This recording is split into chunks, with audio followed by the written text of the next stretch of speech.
কই বাজারে ব্যাগটা দিল না?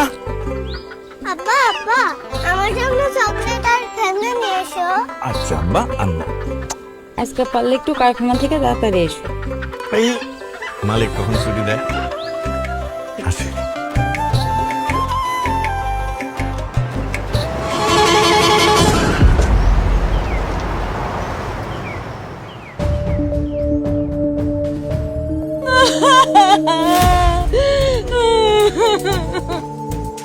দুই সপ্তাহ ধরে আপনি ঘুরাইতেছেন, আজকে কিস্তির টাকা না নিয়ে আমি বাড়ি ছেড়ে যাবো না।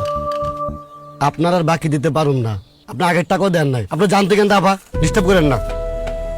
আর রোজগারের একটা মাত্র মানুষ আছিল, এরা আড়াইয়া তো আমি আনপথে বইছি।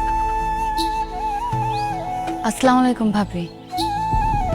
ওয়ালাইকুম সালাম আপা। ভাবি, দুর্ঘটনার উপরে তো কারো হাত নাই, কিন্তু কথা হলো জীবন তো আর থেমে থাকে না। অনেক দিন হয়ে গেছে আপনার মেয়েটা কিন্তু স্কুলে যাচ্ছে না। ওকে স্কুলে পাঠান, ও কিন্তু পড়াশোনাতে খুব ভালো। দেখবেন শিক্ষিত হয়ে ও আপনার মুখ উজ্জ্বল করবে। ভাত খাওয়ানোর টাকা নাই ঘরে, আর মায়ারে পাঠামো স্কুলে, পাওনাদাররা ইয়া বাড়িতে বয়া থাকে। কেমনে বাঁচবো আমরা কম? আমি তো ভাবতেছি সে বাড়িতে কাম নিমু, মায়াটারও কামে লাগাই দিব কোথাও। কেন ভাবি, বিআরটিএ থেকে আপনারা কোনো আর্থিক সহায়তা পান নাই? বিআরটিএ আর্থিক সহায়তা এটা কি? ভাবি, সড়ক দুর্ঘটনায় যদি কেউ মারা যায় তাহলে বিআরটিএ ট্রাস্টি বোর্ড ক্ষতিগ্রস্ত পরিবারকে অনন্য 5 লক্ষ টাকা দেয়।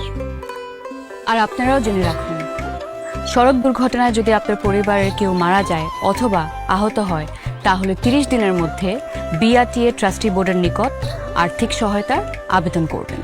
সড়ক দুর্ঘটনায় নিহত অথবা আঘাতপ্রাপ্ত হয়ে মৃত্যুবরণ করলে উত্তরাধিকারীকে অনন্য 5 লক্ষ টাকা আর্থিক সহায়তা দেয়া হয়। দুর্ঘটনায় গুরুত্বপূর্ণ অঙ্গহানি হলে অথবা গুরুতর আহত এবং চিকিৎসার মাধ্যমে স্বাভাবিক জীবনে ফিরে আসার সম্ভাবনা না থাকলে আর্থিক সহায়তার পরিমাণ অনন্য 3 লক্ষ টাকা। দুর্ঘটনায় গুরুতর আহত কিন্তু চিকিৎসার মাধ্যমে স্বাভাবিক জীবনে ফিরে আসার সম্ভাবনা থাকলে আর্থিক সহায়তার পরিমাণ অনন্য 1 লক্ষ টাকা।